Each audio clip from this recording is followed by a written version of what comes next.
Back again with another video, and in this video I want to go over a custom deformer that I built, which functions kind of as a wire deformer, lattice, and point deformer. It's kind of like a combined asset.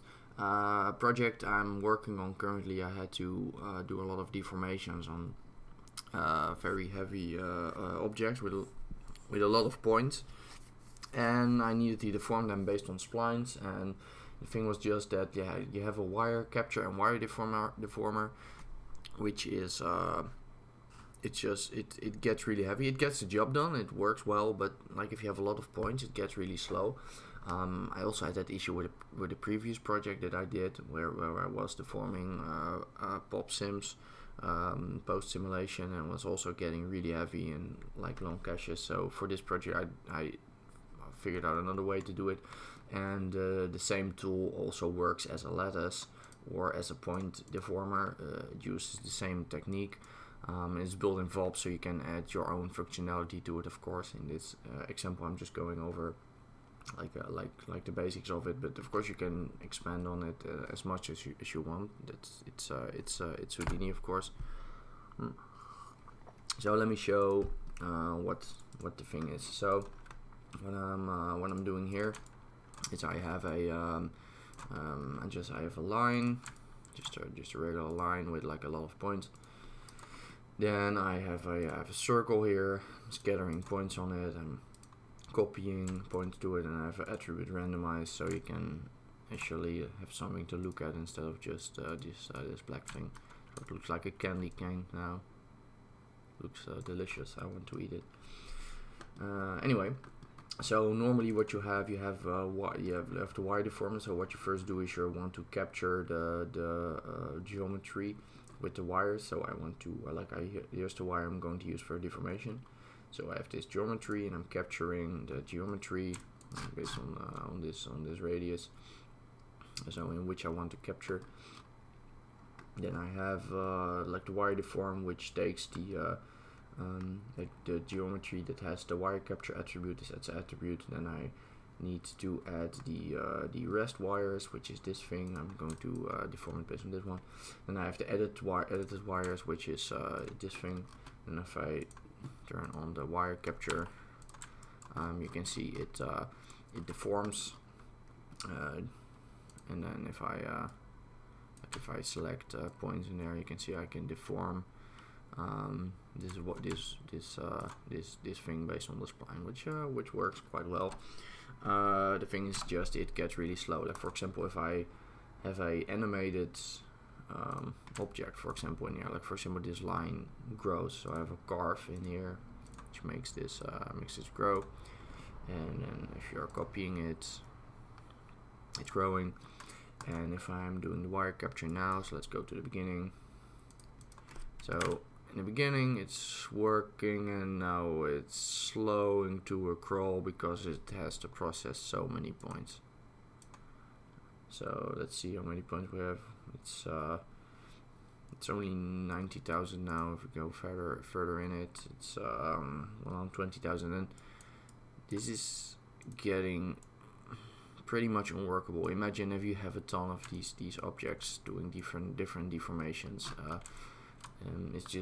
It's really slow. So it's my custom asset, and it's doing the same deformation as you can see. It doesn't matter if I switch to which one. But this scrubs basically real time, and we're getting almost the exact same results. So there's a little bit of difference, but of course we have settings which you can choose, and of course the settings aren't exactly the same. So yeah, this is just real time. You can just it grows in real time now, and I can of course still change this, and it's super fast. So the same asset works. You can also use it, as I said, as a lattice. So normally you have when you have a lattice, like this is a lattice. Like I have this pig head, and then I have a bound object set to divisions, and then I'm editing the bound thing, and I'm putting in the lattice. So the lattice works. You have input geometry, rest geometry, which is just the bound, just undeformed, and then you have the deformed lattice. And then when you edit like the lattice object, the underlying object deforms, which works pretty well. So I'm going to here, and you can just deform the pig.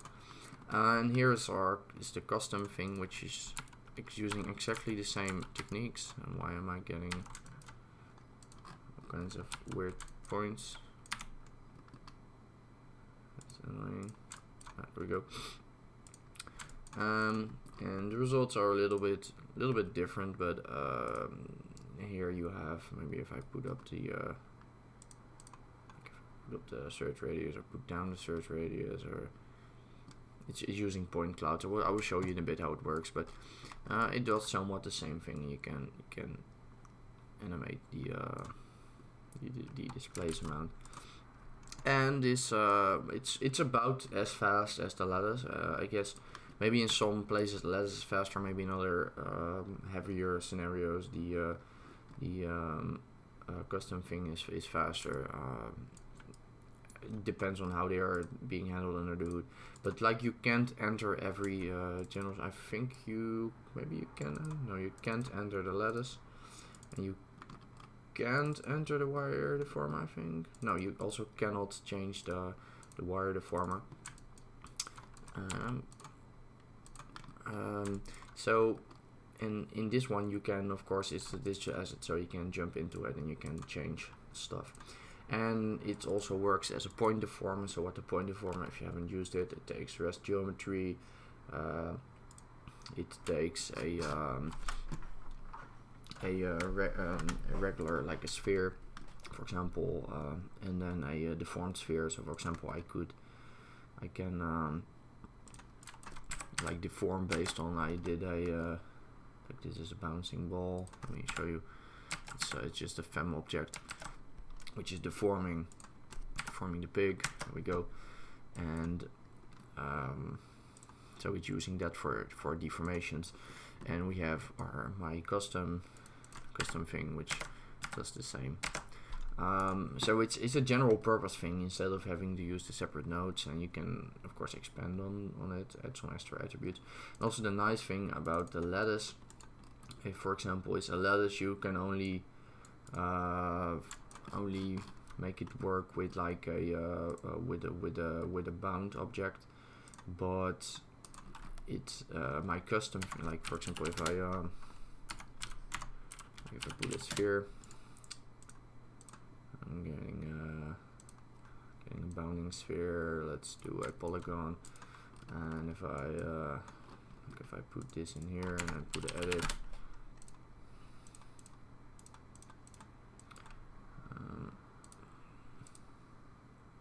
right, so this is going to give an error. Maybe if I do a convert line, I've actually never tried that before.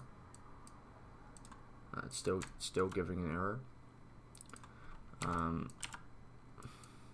So I can't deform the pig head based on a custom shape, but I can do that with my custom tool. So if I put let's delete the convert line, put it like this, put it like that, and you can see it works fine with the. I'm getting really in Houdini 16. Sometimes it just displays points without the point thing. Normally you would press 1 and it would reappear, but not so much in Houdini 16. I don't know exactly what the point there is and why this disappeared right now. Anyway, so now you can see I have it working with the with the sphere object, which doesn't work with the regular lattice. So it's in that case it's also more flexible. Of course this has stuff built in, which my general thing doesn't have right now. Anyway, let's go into how exactly we're building building this asset. So let's make a let's build it as a lattice and then go from there. So let's make a big head and do a bound, and we're getting a bounding box based on that thing, and turn on divisions. So that's what we would normally get for, like, if we're doing a lattice. Let me take a sip of my coffee. Alright, so now what we want to do is we want to create a attribute VOP, and we're gonna put the regular bound in the first geometry, and then put down an edit and put that into the second input. So let's go in here, and of course you can also do this in Vex. I'm doing it in VOPS. Not that comfortable using Vex yet for a lot of stuff, but anyway, so let's import the point position of the second input. So let's say we wanna do it like this. Import the position and put a subtract down, and what we want to do is we want to subtract the current position from the like the second position from the current position, and we want to negate that value, because now we're gonna put it in the normal. And if we're editing, let's make an edit, by the way, so we can actually see what we're doing. So let's edit this. Let's go in here again, and let's put this in the normal. And now we're gonna probably not have. There we go.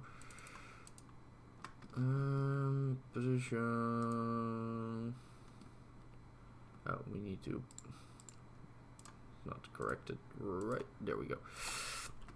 So now we're getting normals that are facing in the direction of our deformation. And of course, if I turn on a negate, which is just it's inverting the values basically. It's like doing times -1, because if I'm doing like that, they're going in the opposite direction. So I need to negate that value. So then we're getting normals in that direction, so it doesn't matter where I'm adding. Like if I'm putting it on there, then I'm getting a normal that faces in that direction. Simple enough, right? Alright, so now we're gonna do another attribute VOP, and we're gonna put the big head in the first input, and then we're gonna put the box with the normals that we did in the second input, because we're gonna use these normals to displace this geometry along these normals that we generated. So what we're gonna do is we're gonna use a point cloud for that. So if you ever used, I guess you like if you haven't used point clouds yet, you probably use the attribute transfer, which is kind of doing the same thing. Let me visualize that. Maybe easier to like if you haven't used point clouds yet, I'm gonna show you what they did. There's a lot of people that already did some tutorials on point clouds, but so like it's basically doing the same as doing attribute transfer. So if, for example, if I do a like if I do a color here, like let's make this red, let's make this one black.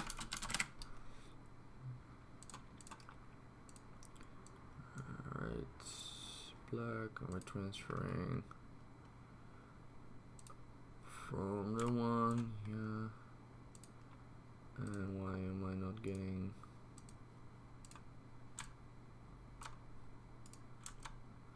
Now for some reason I'm not seeing any color, which is weird. Let me try it with a sphere.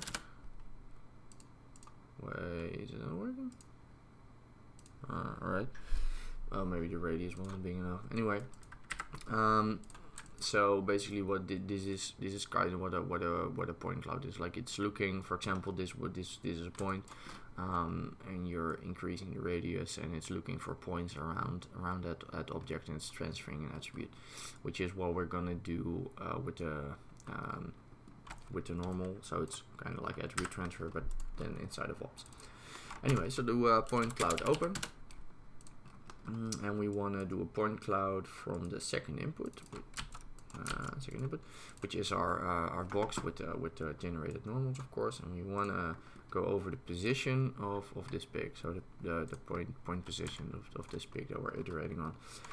Then we're doing a point cloud filter. So put the handle in there, and we're gonna tell the filter to go over the normals. So we put normal in here with a capital. There we go. And now we're gonna do displace along normal. And by the way, we need to promote the radius and the max points. Like I showed in the attribute transfer, the radius is how far it's gonna look. The max points is how many points it's going to look for. So we're gonna want to displace the position of the pig, of course, which is just our regular input. We're gonna displace them based on this normal, which is the normal that we're taking from the point cloud of the second input, and we're going to put that into the position of the pig again. And we're gonna promote the amount.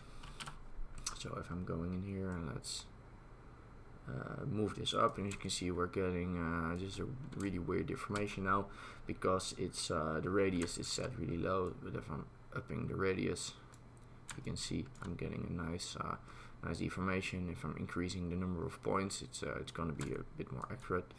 And I can, of course, I can change with the displacement amount.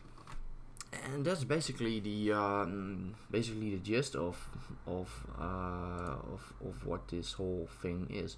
And you can create this into a digital asset, of course. So I can like if I make this into a subnet.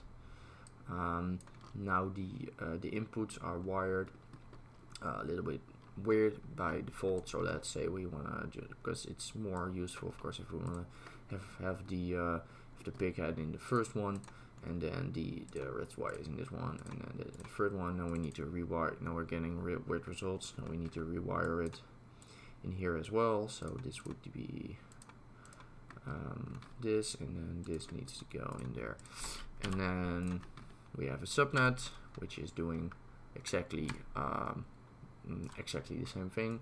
Now, of course, we want to make it a little bit more user friendly. So let's hide these parameters.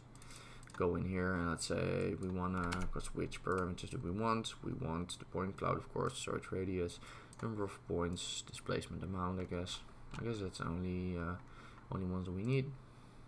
Click apply, and we're getting all of the functions in there. Let's call this my awesome deformer, and now you can create it into a. It's going out of screen, because I have a 4K screen and I have set it to high DPI now, so it's going all crazy. You can create it in a digital asset, save it somewhere, and then you can, if you click tab, you can always take up this asset and use it wherever you want. And of course, because it's built in VOPS, you can do all kinds of extra stuff. I'm not going into that too much, but for example, you could say I want like take this normal and like add a noise into this normal, for example. Just a really simple example. Let's say I want to like add a normal to like now it's adding extra noise to that deformation, and it will be just a extra thing. And it's built in VOPS. You can build this out as much as you want, of course. So yeah, that's basically the gist of the whole thing. It's a simple idea, but it's really powerful, and it creates pretty fast results. This was really really useful tool for me that I used in a project I'm currently doing, as I said. And you can use it for a whole bunch of different things. And I guess you can use this deformation on anything, like I showed in the wire deformer. It also works on animated geometry, which means you can even use it on stuff like simulations. So, for example, if I let's for example do it on a flip thing. Create a .NET, call this flip or whatever. let's just use the shelf tools. I don't really feel like setting all these things up manually, to be honest. Just a quick example. So let's do it like that. Let's put the mid. Thing I don't like about the shelf tools is that I dump down a whole shitload of nodes, which is just annoying. But I mean, I'm just gonna use it, show it in the example now. Right, so we have the flip thing here. Where did it put down the particle fluid? Over there, great. Alright, let's take our wire deform thing. Take our custom deformer. Go in there, there we go. So now we have a is this, why is this not, is this importing the thing? Let's go into the .NET.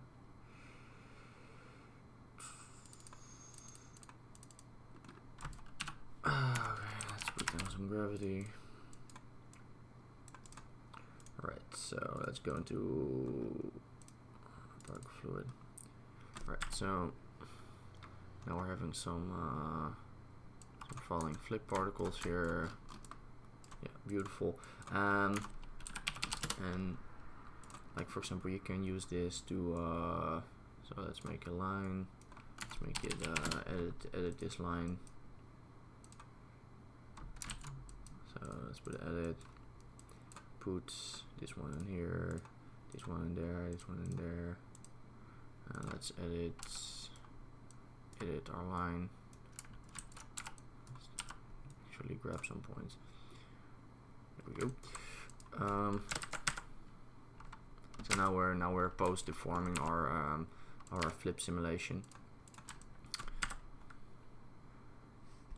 And of course, because this is now it's animated geometry, and as I showed before, the wire capture is just it's getting really slow with stuff like this, and this stays relatively fast. So for something like that, it would be would for example also be pretty useful. Let's delete all this crap. So yeah, that's basically the gist of the whole idea. If you like this, leave a comment. Let me know if you have any suggestions for future stuff. From now on, I will be I'm still providing all the source files free of download, but I'll be putting them on Gumroad from now on. You can still download them for free, but I'm just putting them on Gumroad because I want to allow people to do like donations. If they like the stuff, they can download. They can donate a couple of bucks. If you just want to download and not pay anything, that's also fine. You just need, like, if you go to Gumroad, for example, this is something I made like a couple of years ago, which was after camera template, just as an example. Just if you want to download it for free, just put 0 here and click I want this, and then it doesn't have to, it doesn't charge you anything. So just keep them, like, if I think I can, and then I put my email, and then it will just download. So don't think you have to pay anything for that. Just wanted to show that. But of course, it's greatly appreciated if you want to make a donation, so I can keep these tutorials coming. I'm just doing this in my free time, of course. So yeah. If you have any questions, let me know. If you have some cool stuff that you added to this thing, and let me know. Let me know as well. I'd love to see what you guys are doing with it. And we'll talk to you next time. Bye.